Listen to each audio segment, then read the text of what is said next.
Captain Zila pressed her six-fingered hand against the cold metal wall of her dying ship.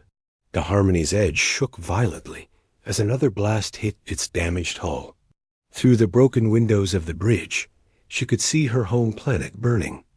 Below, Calera Prime, the beautiful green world where she was born, now glowed orange with fire and destruction.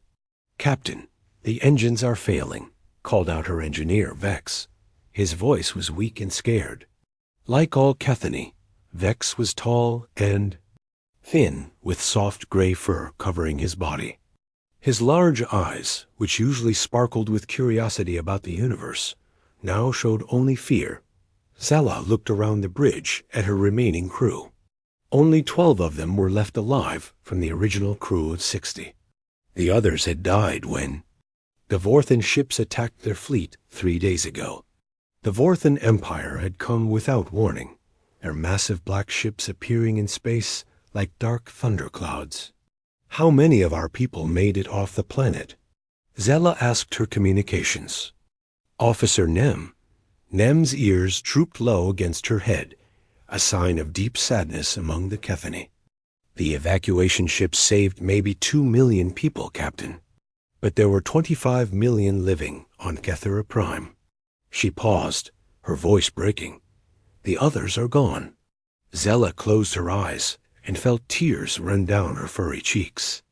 The Kethany Coalition had lived in peace for over 3,000 years. 7 different species worked together, sharing knowledge and helping each other grow. They built beautiful cities, created amazing art, and explored the stars with gentle curiosity. They had never hurt anyone and never wanted to fight wars. But the Vorthan Empire was different. These silicon-based creatures lived only to consume and destroy. They ate the minerals from planets, leaving dead rocks behind. Worse, they seemed to enjoy the suffering they caused. When planets surrendered quickly, the Vorthan would sometimes let a few survivors live as slaves. When planets tried to fight back, the Vorthan would kill everyone. "Captain, we need to leave now," Vex said urgently. "The ship cannot take much more damage." Zella nodded and walked to her command chair. As the Harmony's edge limped away from her dying world, she made a decision that would change everything. She turned to Nem and spoke with quiet determination. "Send a message on all frequencies. Use every communication method we have." "What should the message say, Captain?" Nem asked. Zella thought for a moment. The Kethany had met 17 other species during their time in space. Most were peaceful like them, but none were strong enough to fight the Vorthan Empire. Still, maybe somewhere in the vast universe, there was someone who could help. "Tell them we are dying," Zella said simply. "Tell them our children are dying. Ask if anyone can hear us, and if anyone will help us. Tell them we have nothing to offer except our thanks, but we are begging for help." Nem began typing the message while tears fell from her eyes. The words were simple, but filled with desperate hope. As she worked, the ship shook again. Through the windows, they could see Vorthan ships chasing the last evacuation vessels, trying to escape the planet. "The message is ready, Captain," Nem said. "Send it everywhere. Send it to every star system we know about, and many we do not. Maybe someone out there will care enough to help us." The message went out into space, traveling faster than light through quantum communication channels. It carried the pain and hope of an entire civilization facing extinction. The transmission was weak because their equipment was damaged, but it reached far into unknown parts of the galaxy. Zella sat in her chair and watched her home planet grow smaller behind them. The Vorthan had won another victory. Soon they would strip every valuable mineral from Calera Prime and move on to attack the remaining Kethany worlds. The Coalition had maybe 6 months before they were all gone forever. "Where should we go now, Captain?" asked her pilot, Kren. "To the refuge system," Zella replied. "All surviving ships are gathering there. It is our last safe place." She paused and looked at her crew. "We will keep sending the message from there. Every day until someone answers or until we are all dead." The Harmony's Edge jumped into hyperspace, leaving the burning planet behind. But the desperate message continued traveling through space, moving from star to star, searching for anyone who might listen. Meanwhile, far away in a completely different part of the galaxy, Lieutenant Jake Morris was having a boring night shift. At Luna's watch monitoring station, Jake was a young human with short brown hair and tired eyes. He had been listening to space radio signals for 3 years, and most nights nothing interesting happened. Jake sipped his coffee and looked at the screens, showing radio waves from different parts of space. Usually, he heard natural sounds from stars and planets, or sometimes communications between human ships. Tonight seemed like it would be the same as always.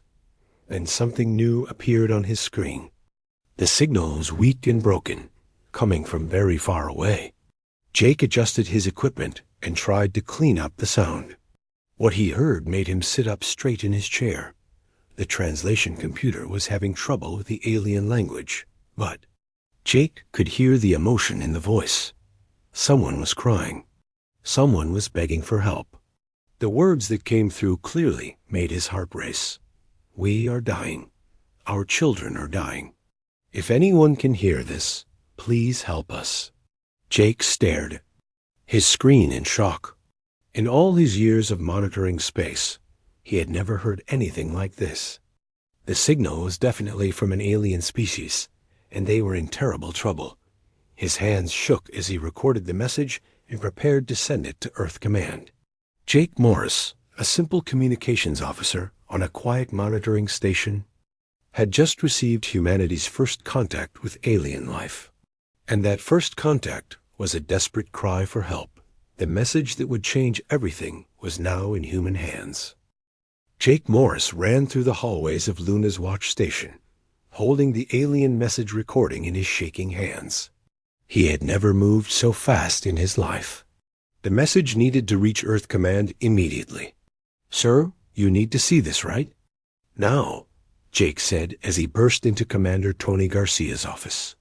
Garcia was eating his late dinner and looked annoyed at being interrupted. "This better be important, Morris," Garcia said, with his mouth full of food. Jake played the recording. The alien voice filled the small office, speaking words of fear and desperation. Even through the translation computer's mechanical voice, the pain was clear. Garcia stopped eating and stared at the speaker. "How far away is this coming from?" Garcia asked quietly. "About 400 light years, sir. The signal is very weak. They must be using all their power to send it." Garcia stood up and walked to his communication panel. "Get me Admiral Lisa Kane at Earth Command, emergency channel. Now." Within an hour, the recording was playing in the war room at Earth Command on Luna. Admiral Kane listened to it 3 times, her face growing more serious each time. She was a strong woman with gray hair and sharp eyes who had fought in the Mars Rebellion 20 years ago. "How sure are we that this is real?" Kane asked her intelligence officer, Major Bill Cross.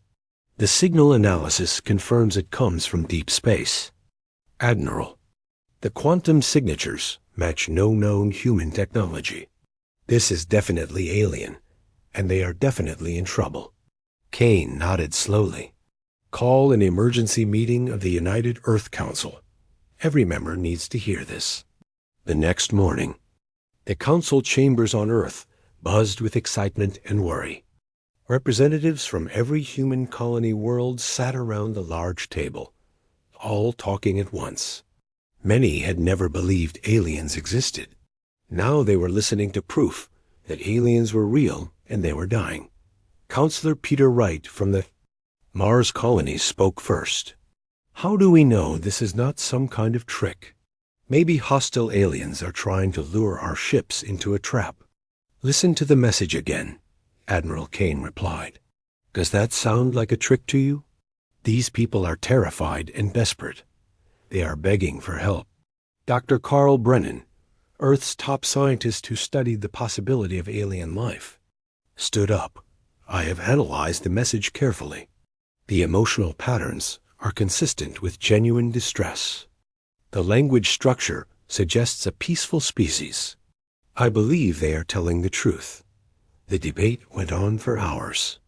Some council members wanted to ignore the message and protect humanity first. Others argued that helping aliens in need was the right thing to do. The vote was close, but finally Councilor Wright changed his mind. I fought in 3 wars, Wright said. I have seen what happens when nobody helps people in trouble. We cannot let an entire civilization die when we have the power to help them. The final vote was 12-8 in favor of sending help. Admiral Kane expected to command a small rescue fleet of maybe 20 ships, but something unexpected happened. As news of the alien crisis spread through human space, military officers began volunteering their ships and crews. Captain Alex Turner was the first. He commanded the battleship USS Vengeance, one of the most powerful warships in the human fleet.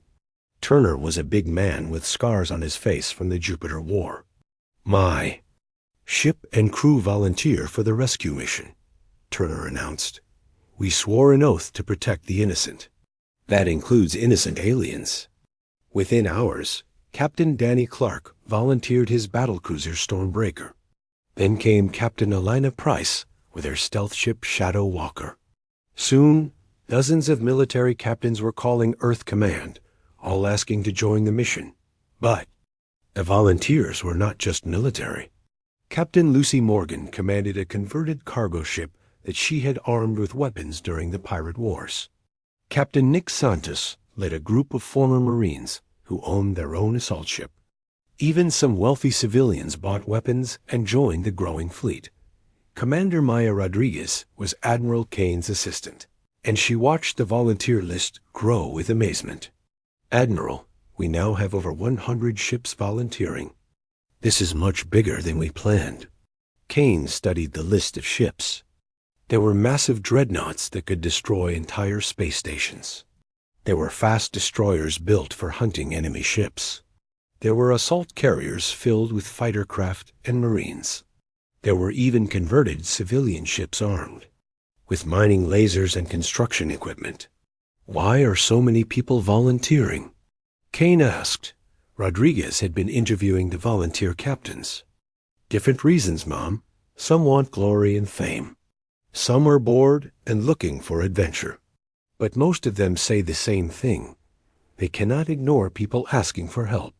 Dr. Brennan was working day and night to learn about the aliens who sent the message. His research team had found more pieces of the transmission that gave clues about who these aliens were. The species call themselves Cathini, Brennan reported to Kane. They appear to be herbivores, plant eaters. Their culture values peace, art, and learning.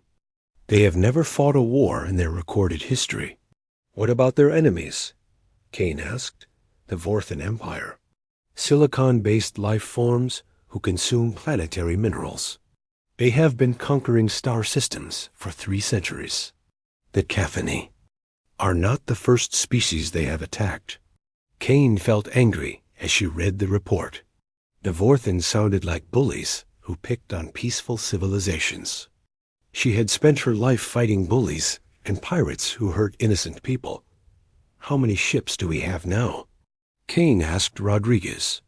237, Admiral. And more are joining every day.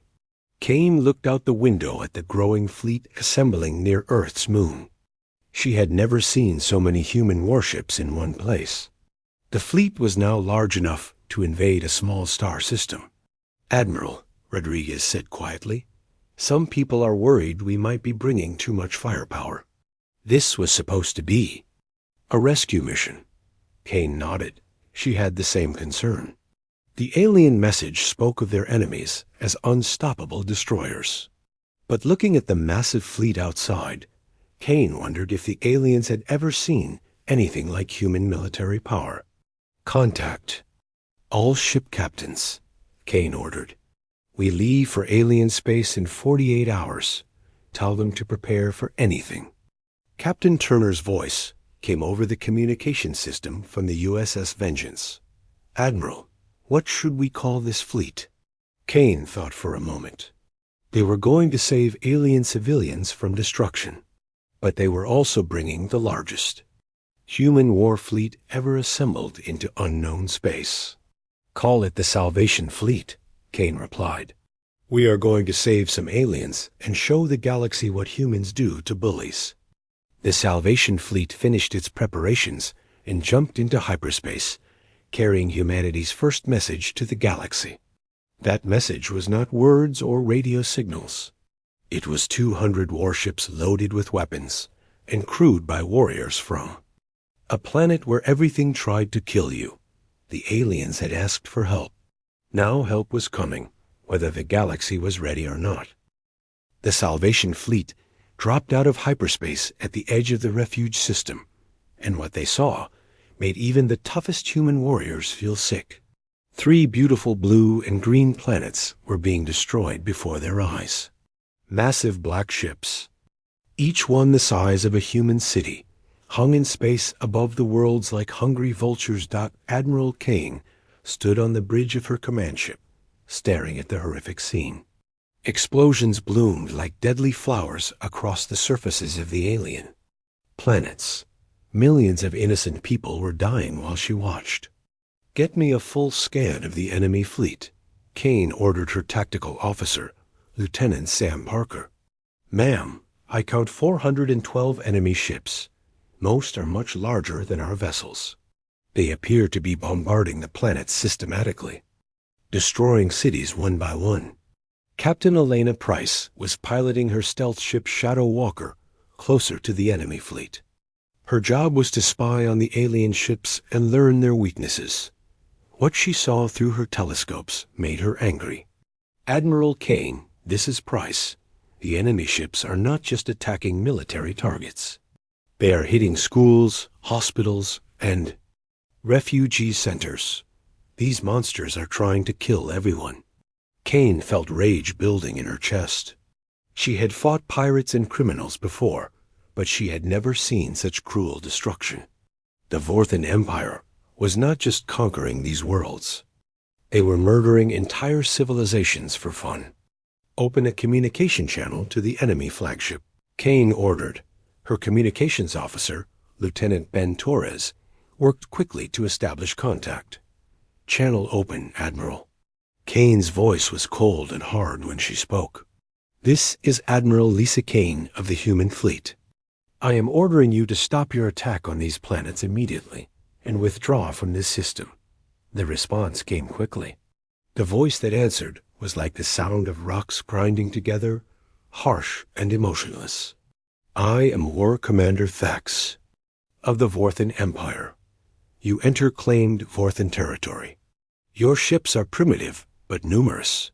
Surrender now, and we will kill you quickly instead of slowly. Kane looked around her bridge at her crew. They were all young humans who had volunteered to save alien lives. Now they faced an enemy that wanted to kill them just for trying to help. War Commander Thax, Kane replied, I will give you one more chance. Leave these planets alone and go home. If you do not, we will make you leave. Thax's laughter sounded like breaking glass. Foolish creatures. We have conquered 100 star systems. We have destroyed 50 different species. Your tiny ships cannot threaten the mighty Vorthan Empire. The communication ended. Kane turned to her weapons officer, Commander Rick. Hayes, all ships, prepare for battle. Show these bullies what humans think of people who hurt children. The first shot of the battle came from the Vorthan fleet. War Commander Thax sent a wave of mining drones toward the human destroyer USS Falcon. The drones were designed to break apart asteroids and mine metals from dead planets. Commander Hayes, who was captain of the Falcon, saw the drones coming and thought they were weapons. He did what any human military officer would do when attacked. He fired everything he had. The Falcon's missiles streaked through space and hit the mining drones. The explosions were massive. In seconds, all 50 drones were destroyed. Thax watched in shock as weapons that took hours to build were wiped out in moments. What kind of weapons are those? Thax demanded of his science officer. Unknown, War Commander. The explosions were much more powerful than expected. These humans seemed to build their weapons for destroying other weapons, not just mining rocks. Captain Alex Turner was commanding the battleship USS Vengeance, and he saw his chance to attack. All ships follow my lead? Let's show these aliens how humans fight. The human fleet moved forward like a pack of wolves hunting prey. The Vorthan ships were huge and intimidating, but they moved slowly and clumsily. They were built to scare peaceful aliens into surrendering, not to fight real battles. Turner's ship fired its main weapons at a Vorthan cruiser. The plasma beams, designed to cut through the armor of human warships, sliced through the alien ship's hull like a hot knife through butter. The Vorthan vessel exploded in a ball of fire. Their armor is like paper, Turner reported to the fleet. These ships were never built to fight a real war. Captain Ganny Clark in the Stormbreaker led a group of destroyers in a flanking attack. His ships moved fast and hit hard, darting between the huge Vorthan vessels like angry bees. The alien ships tried to turn their weapons to follow the humans, but they were too slow. Their weapons are designed for bombing planets, not fighting spaceships, Clark reported. They cannot track fast-moving targets. On the Vorthan flagship, War Commander Thax was learning a terrible lesson. For 300 years, the Vorthan Empire had fought only peaceful species. When Vorthan ships appeared in a system, the local aliens would usually surrender immediately rather than watch their planets burn. The Vorthan had never fought predators before. They had never faced an enemy that fought back with skill and fury. They had never met a species that built weapons designed to kill other weapons. Captain Alana Price brought her stealth ship close to a damaged Vorthan vessel. She could see through the broken hull into the alien ship's interior. What she saw surprised her. Admiral, the enemy ship designs are all wrong for space combat. They have no armor on their sides, no point defense weapons, and their crew areas are not protected from battle damage. It's like they never expected anyone to fight back. Lieutenant Kelly Brooks was the tactical officer on the Stormbreaker. She had studied military history and recognized what was happening. Captain Clark, I think I understand. The Vorthan Empire has been winning fights by being scary, not by being good at fighting. They probably have not had a real battle in centuries. The human fleet pressed their attack. Ships that had been built to fight other humans. In wars where both sides had deadly weapons and smart tactics, were now facing aliens who only knew how to bully the weak. Admiral Kane watched as her fleet tore through the Vorthan formation. Human ships worked together like they had practiced this battle for years. Some ships would distract the enemy, while others attacked from behind. Fast ships would lure big alien vessels into traps where heavy human warships waited. Admiral, reported Lieutenant Parker, we have destroyed 60 enemy ships and damaged many more. Our losses are minimal, only 3 ships with minor damage. Kane felt no joy in the easy victory. These Vorthan were evil, but they were dying because they had never learned to fight against equals. They were like school bullies who had never met someone willing to punch back. War Commander Thax sent a desperate message to his remaining ships. All vessels, retreat to defensive positions. Call for reinforcements from the core worlds. But it was too late. The human fleet had tasted victory, and they remembered why they came here. Below them, alien civilians were still dying while their cities burned. Captain Turner's voice came over the fleet communication system. All human ships, finish this quickly. We have people to save. The Salvation Fleet moved forward for the final. Attack, and the Vorthan Empire learned what happened when predators from a death world decided to protect the innocent. War Commander Thax gripped the sides of his command chair as another explosion shook his flagship.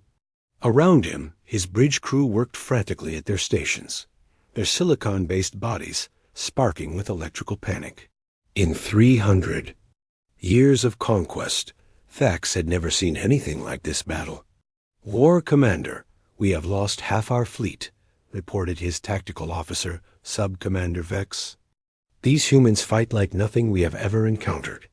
Thax watched his view screen in horror as human ships moved through his formation like deadly dancers. They attacked in coordinated groups, always hitting his vessels from unexpected angles. When his ships tried to respond with their massive bombardment weapons, the humans were already gone, striking somewhere else. "How do they move so fast?" Thax demanded. "Their ships are smaller than ours. They should not be able to generate that much power." "Unknown, War Commander. But their weapons are designed differently than anything in our database. They seem built specifically for ship-to-ship combat, not planetary bombardment."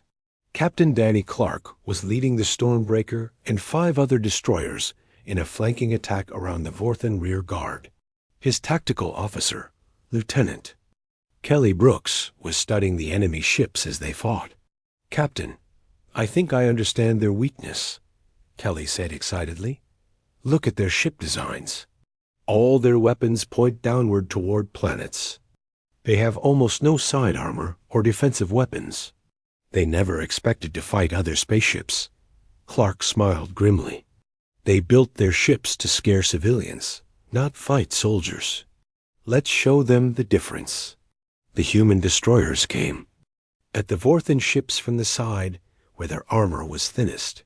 Clark's plasma cannons cut through the alien hulls like they were made of thin metal sheets.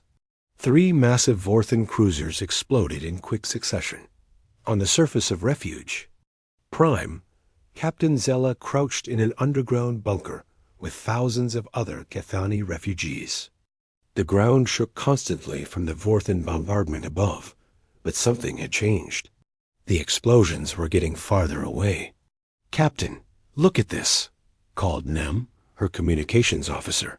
She pointed to a portable scanner that showed the space battle happening in orbit.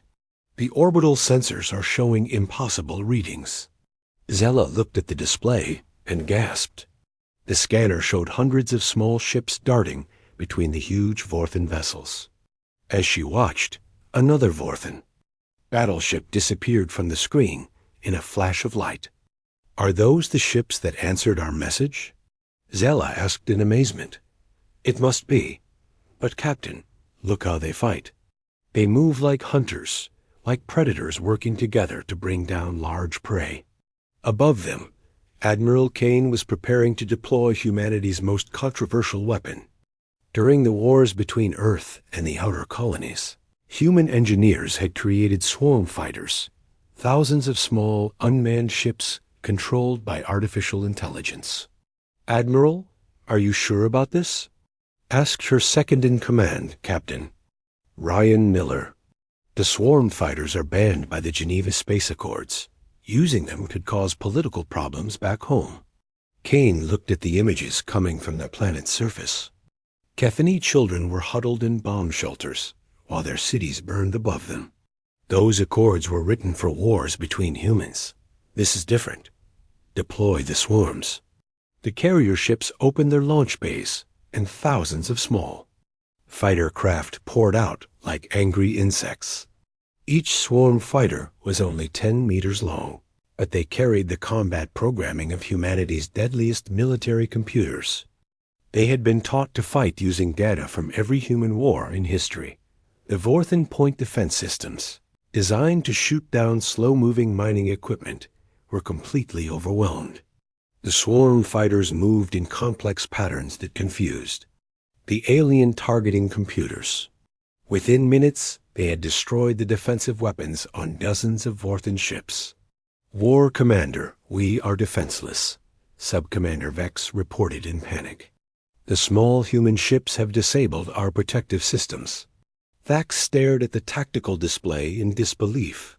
His mighty fleet, which had conquered dozens of star systems, was being destroyed by creatures he had never heard of until today. What manner of species are these humans? How do they know so much about warfare? Commander Beth Williams was leading the boarding party that would capture the Vorthan flagship. She and her Marines wore powered armor that made them twice as strong and fast as normal humans. They carried weapons designed to penetrate the toughest human military armor. "Remember, we want prisoners for interrogation," Williams told her team as their assault ship approached the alien vessel. "But if they resist, show them what human Marines can do." The boarding party cut through the hull of the Vorthan ship and entered its corridors. The inside of the alien vessel was designed for creatures much larger than humans. The hallways were wide and tall, with smooth walls that reflected light in strange patterns. "This place was never designed to repel boarders," reported Sergeant Mark Davis. "No defensive positions, no blast doors, no security checkpoints. They really never expected anyone to board their ships." The first Vorthan defenders they met were 3 times larger than humans, with bodies made of living silicon that looked like walking crystals. But their mineral-hard skin, which could resist mining equipment and natural disasters, offered little protection against human military weapons. "Contact." "Front," Williams called out as her squad encountered a group of Vorthan warriors. The aliens carried weapons that looked like modified mining tools, designed to break rocks, not fight soldiers. The battle in the corridors was brief and one-sided. The Vorthan were strong and tough, but they moved slowly and had no experience fighting in enclosed spaces. The human Marines, trained in boarding actions and close-quarters combat, overwhelmed them quickly. Williams and her team reached the bridge of the Vorthan flagship. War Commander Thax stood in the center of the command area, his crystalline body flickering with angry red light. He was surrounded by the remaining members of his bridge crew. "Surrender now, and we will treat you fairly," Williams called out. Her weapon aimed at the alien commander. Thax looked at the small human in her mechanical armor. "You are so tiny. How can such small creatures be so dangerous?" "We're from a planet called Earth," Williams replied. "Everything there tries to kill you. We learned to fight back or die." Outside the flagship, the battle was ending. Captain Alex Turner led the final assault on the remaining Vorthan ships. His battleship USS Vengeance and a dozen other human vessels surrounded the last enemy formation. "This is Captain Turner to the surviving Vorthan ships. Your flagship has surrendered. You have 60 seconds to power down your weapons, or we will destroy you." The Vorthan fleet, leaderless and demoralized, began shutting down their weapons. Systems. In less than 4 hours, the mighty Vorthan Empire's greatest fleet had been completely defeated by aliens they had never heard of. Thax was brought to Admiral Kane's flagship as a prisoner. As he stood in the human command center, surrounded by beings a third of his size, he asked the question that would haunt the galaxy. "What are you? What manner of species builds such weapons and fights with such fury?" Kane looked at the defeated alien commander with no sympathy. "We are humans. We come from a death world where everything, the weather, the animals, the diseases, even the plants, tries to kill us every day. We learn to survive by being tougher, smarter, and more dangerous than everything else on our planet." She gestured toward the view screen, which showed human ships moving to protect the Kethany worlds. "And we really don't like bullies who pick on peaceful people." Captain Turner's voice came over the communication system, broadcasting to every ship in both fleets. "Attention all vessels. This is Captain Turner of the human fleet. The Vorthan Empire has surrendered. Any Vorthan ship that tries to continue attacking civilian targets will be destroyed immediately." The message was also broadcast to the planets below, where millions of Kethani refugees heard it in their shelters. For the first time in months, they began to hope that they might survive, but the battle in the refuge system was just the beginning. News of humanity's crushing victory over the Vorthan Empire would spread across the galaxy, and soon every alien civilization would know that the Deathworlders had arrived among the stars. 3 days after the battle at Refuge, War Commander Thax sat in a holding cell aboard Admiral Kane's flagship. The proud leader of the Vorthan Empire's greatest fleet now wore the simple gray clothes of a prisoner. His crystalline body, once bright with confidence, now flickered with dim, defeated light. Admiral Kane entered the cell with Dr. Carl Brennan, who had traveled from Earth to study the first alien prisoners in human history. Thax looked up at his captors with what humans would recognize as curiosity mixed with fear. "Your empire has officially surrendered," Kane told him. "Every Vorthan fleet in the galaxy has received orders to withdraw from all conquered territories and return to your home systems." Thax's body flashed with surprise. "Impossible. The Vorthan Empire spans 300 star systems. We have conquered for 3 centuries. One battle cannot destroy such power." Dr. Brennan stepped forward with his tablet computer. "We have been monitoring your empire's communications. Your high command received detailed reports of this battle within hours. They ordered immediate withdrawal from all foreign territories, rather than face human retaliation." "But why?" Thax asked. "You have only 200 ships. The Empire has thousands."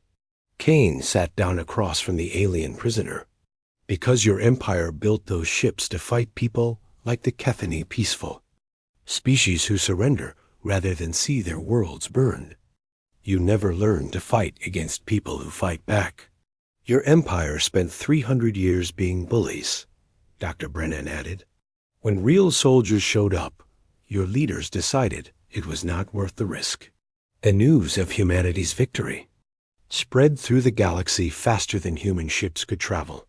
The quantum communication networks that connected alien civilizations buzzed with incredible reports.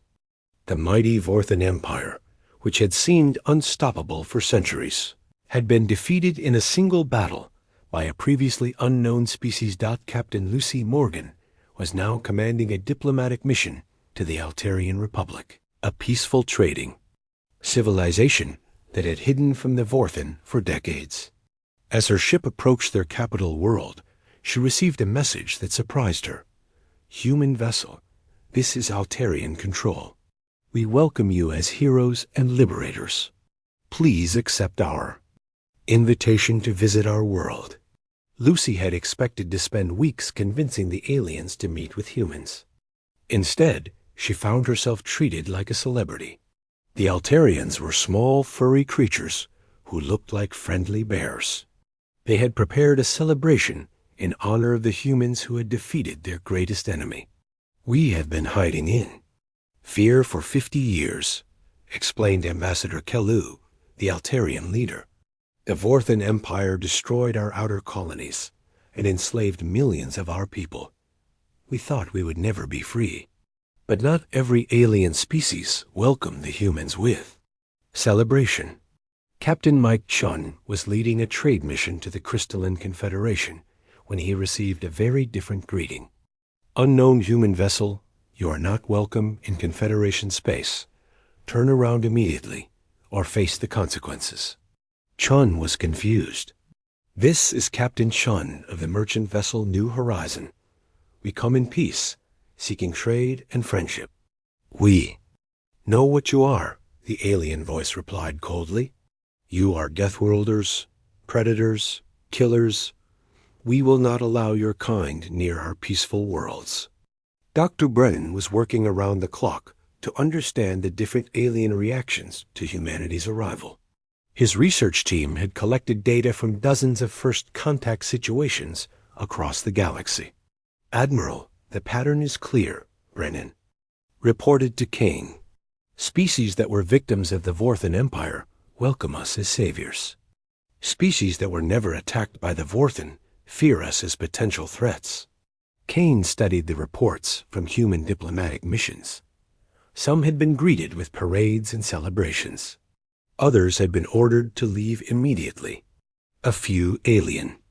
Governments had simply closed their borders and refused all contact with humans.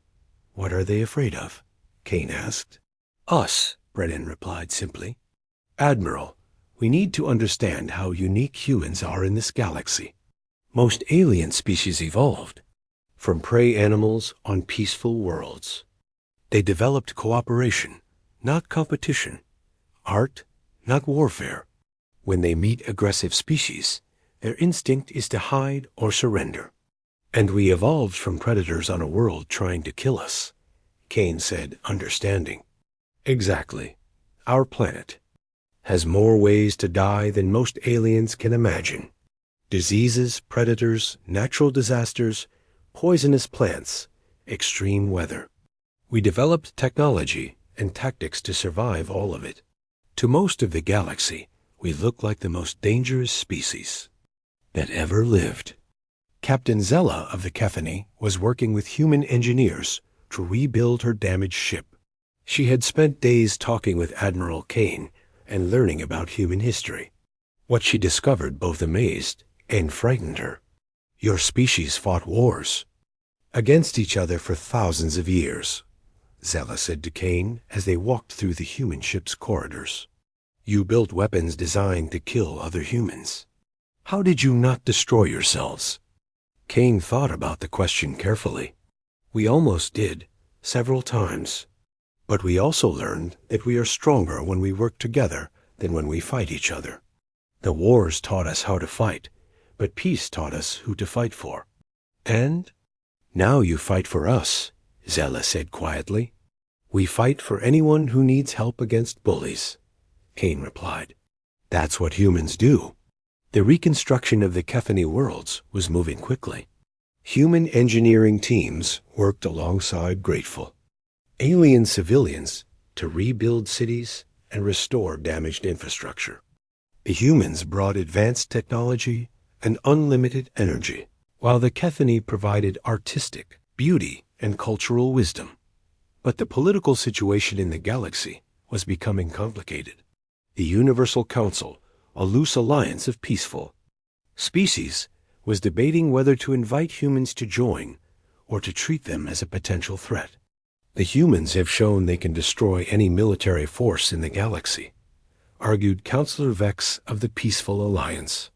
What happens when they decide they want to conquer instead of protect?